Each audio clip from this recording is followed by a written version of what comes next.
Assalamualaikum warahmatullahi wabarakatuh. Alhamdulillahi rabbil alamin. Wassalatu wassalamu ala sayyidina Muhammadin sayyidil anbiya'i wal mursalin wa ala alihi wa sahbihi wa sallim ajma'in, amma ba'du. Saudara-saudara yang dirahmati Allah Subhanahu wa taala. Setiap bulan Desember dan awal Januari, umat Islam selalu mendapatkan fitnah. Fitnah yang bisa merusak akidah mereka. Apa itu? Yakni adanya peringatan hari Natal dan Tahun Baru yang sebagian umat Islam turut serta dalam perayaan tersebut. Apa sebenarnya pandangan Islam terhadap turut sertanya umat Islam dalam perayaan-perayaan tersebut? Saudara-saudara yang dirahmati Allah SWT, satu hal yang sangat penting untuk kita ketahui sebelum kita membahas tentang perkara ini lebih lanjut adalah setiap hari raya yang dirayakan oleh agama atau pandangan hidup tertentu tentulah terkait dengan akidah mereka. Umat Islam telah diberikan dua hari raya, Yaumul Fitri wa Yaumul Adha. Sebagaimana sabda Rasulullah sallallahu alaihi wasallam pada saat beliau datang di Madinah, lalu melihat orang-orang sedang merayakan hari raya. Beliau kemudian bersabda, "Waqad abdalakumullahu bihima khairan minhuma yaumal fitri wa yaumal adha." Hadis riwayat An-Nasa'i. Beliau katakan, "Waqad abdalakumullahu," dan sungguh Allah telah mengganti untuk kalian bihima, dua hari raya yang kalian rayakan saat itu, khairan minhuma, dengan hari raya yang lebih baik dari keduanya. Apa itu? Yaumal Fitri wa Yaumal Adha, adalah hari raya Idul Fitri dan hari raya Idul Adha. Saudara-saudara yang dirahmati Allah SWT, hari raya tersebut memiliki kaitan dengan ibadah. Maka umat Islam mengistimewakan kedua hari raya itu. Setelah mereka beribadah puasa sebulan penuh, maka layak bagi mereka bergembira. Bergembira karena mereka berharap amal mereka diterima Allah SWT. Bergembira karena mereka berharap mendapatkan Lailatul Qadar. Mereka mendapatkan pahala atas berbagai amal soleh yang mereka kerjakan selama bulan Ramadan. Dan wujud kegembiraannya pun dengan takbir, tahmid, dengan sholat, dengan ibadah, dengan silaturahim, dengan penuh kemuliaan. Hal yang sama juga Yaumul Adha, hari raya Idul Adha. Umat Islam layak bergembira pada saat itu ketika umat Islam dari seluruh dunia berkumpul di tempat yang sama. Mereka menjadi umat yang sama, lalu kemudian merayakan hari Idul Adha dengan takbir, dengan tahmid, dengan menyembelih kurban, dengan ibadah kepada Allah Subhanahu wa taala. Inilah hari raya. Dia menjadi istimewa karena Allah SWT menyebutkan hari itulah hari istimewa. Tentu ini berbeda dengan hari Natal, Tahun Baru. Kedua hari raya itu tidak ada kaitannya dengan akidah Islam. Mereka menganggap bahwa itu hari raya tentu terkait dengan akidah mereka. Akidah yang macam apa? Ini akidah kufur mereka. Kenapa?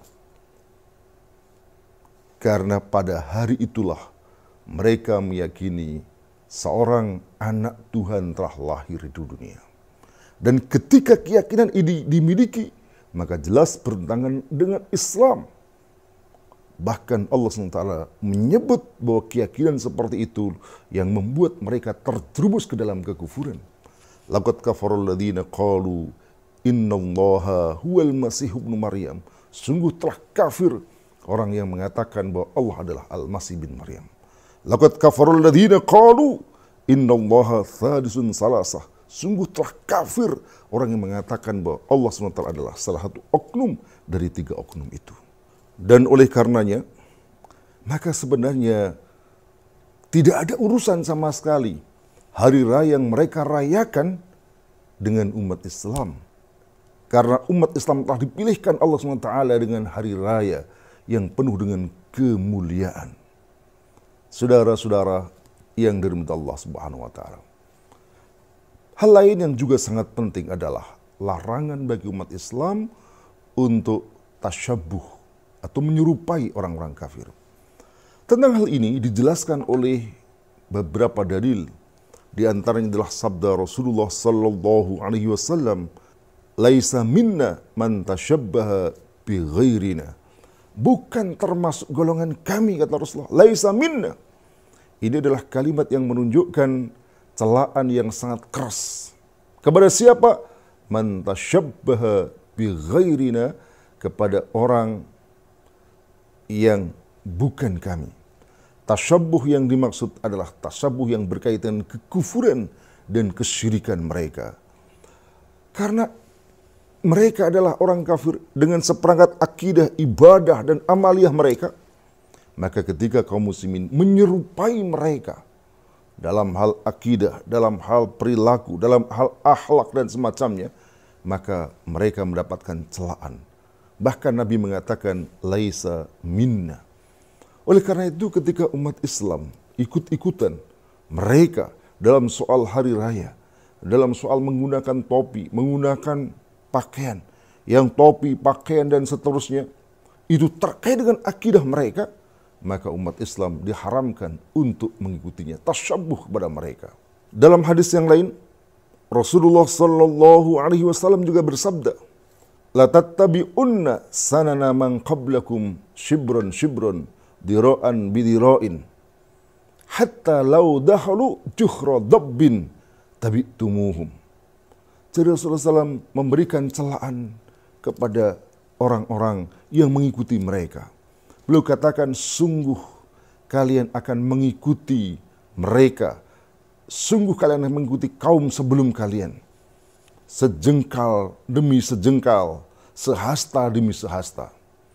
Bahkan lau dakhalu juhra dabbin, bahkan sampai mereka itu masuk ke lubang biawak pun, satu tempat yang sangat hina, tabi'tumuhum, kamu ikuti mereka. Ini adalah merupakan celaan kepada siapapun yang taklid kepada mereka. Hal ini dijelaskan dalam syarah Bukhari. Dalam kitab Umdatul Qari disebutkan, yakni fi kulli syai'in mimma nahas syar'u anhu wa dammahu. Jadi perkara yang diikuti itu adalah fi kulli syai'in, dalam segala sesuatu, mimma nahas syar'u anhu, yang itu dilarang oleh syarak, wa dammahu, dan dicela oleh syarak. Lalu para sahabat bertanya, kulna ya Rasulullah, al-yahudu wan nasara?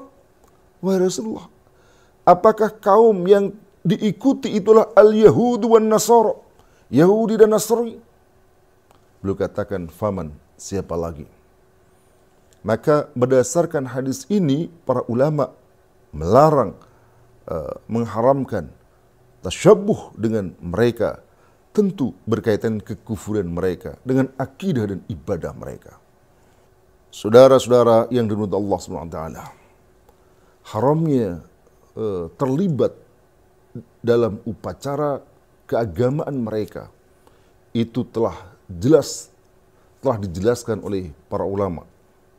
Di antaranya adalah Qatadah. Beliau menjelaskan firman Allah Subhanahu wa taala, "Walladzina la yashhaduna az-zur", dan mereka tidak menyaksikan az-zur, yakni kepalsuan. Qala, beliau mengatakan, apa makna ayat ini? Walladzina la yashhaduna az-zur, orang-orang yang tidak menghadiri kepalsuan, az-zur, kemusyrikan. Beliau katakan, la yusaiduna ahlal batili ala batilihim.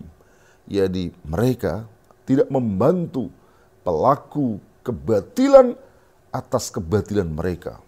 Wala yumali'unahum fihi, dan mereka tidak menolong mereka dalam perkara tersebut. Tidak jauh berbeda, Al-Khatib Asy-Syarbini dalam kitabnya Mughnil Muhtaj dengan jelas beliau katakan, wa yu'azzaru man wafaqal kuffara fi a'yadihim wa man yumsikul hayyah wa yadkhulun nar. Beliau katakan, dan dihukum takzir, wa yu'azzar. Siapa yang dihukum takzir? man wafaqal kuffara fi a'yadihim, orang yang menyerupai orang-orang kafir saat hari raya mereka. Wa man yumsikul hayyah wa yadkhulun nar, dan orang yang mengurung ular dan masuk ke dalam api. Wa man qala lidimiyin, dan orang yang mengatakan kepada kafir dimi, ya Hats, wahai haji. Wa man hanna'ahu bi'idihi, dan orang yang mengucapkan selamat kepada mereka pada saat hari raya mereka. Jadi penjelasan ini sebenarnya sudah sangat jelas bahwa terlibat di dalam upacara-upacara keagamaan mereka itu adalah sesuatu yang diharamkan. Bahkan sekedar mengucapkan selamat kepada mereka pun sesuatu yang diharamkan. Penjelasan senada juga dikemukakan oleh Imam Ibnul Qayyim Al-Jauzi dalam kitabnya Ahkamu Ahli Dhimmah. Di dalam kitab itu beliau mengatakan, wa amma tahni'ah bisya'airil kufri al-mukhtassah bihi faharamun bil ittifaq.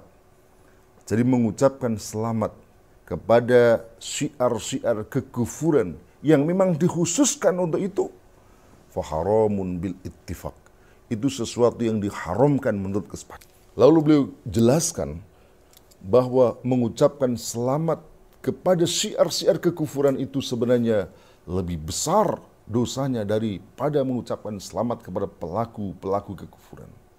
Saudara-saudara yang dirahmati Allah SWT, perbuatan zina adalah haram, minum khamr adalah haram, demikian juga mencuri, merampok dan sebagainya.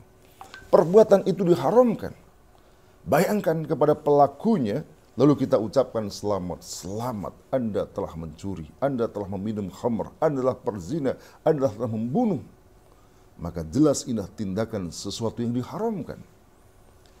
Dan menyembah kepada selain Allah SWT, mensekutukan Allah SWT, merayakan kekufuran, jelas merupakan satu perbuatan yang diharamkan. Maka mengucapkan selamat kepada orang-orang yang sedang menyembah kepada selain Allah adalah merupakan satu perbuatan yang lebih besar dari itu. Demikian penjelasan Ibnu Qayyim dalam kitabnya Ahkamu Ahli Dhimmah. Saudara-saudara yang dirahmati Allah SWT, oleh karena itu sebenarnya umat Islam tidak perlu disebut sebagai intoleran atas itu. Karena ini adalah menyangkut akidah mereka. Semestinya mereka lebih takut kepada Allah Subhanahu wa Ta'ala daripada dituduh intoleran dan semacamnya. Karena kalau sudah Allah Subhanahu wa Ta'ala yang melarang, Rasul yang melarang, maka bagi kaum muslimin tidak ada lain kecuali dia sami'na wa ata'na. Saudara-saudara yang dirahmati Allah SWT, tidak perlu takut disebut intoleran. Karena sebenarnya makna toleran itu adalah membiarkan mereka untuk merayakan hari raya mereka, tidak mengganggu mereka. Dan itulah sikap kita. Kita tidak boleh mengganggu mereka dalam merayakan hari raya, tidak boleh merusak, tidak boleh melakukan kekerasan, bom dan seterusnya. Tetapi kita juga harus menjaga diri. Kita tidak boleh mengucapkan selamat Natal dan semacamnya. Kita tidak boleh terlibat jauh kepada mereka. Karena itu jelas akan bisa merusak akidah kita. Dan akibatnya jelas itu semua akan mendatangkan murka Allah Subhanahu wa Ta'ala. Semoga dengan penjelasan ini jelas dan kita diselamatkan Allah Subhanahu wa Ta'ala dari segala hal yang membuat kita mendapatkan murkanya. Assalamualaikum warahmatullahi wabarakatuh.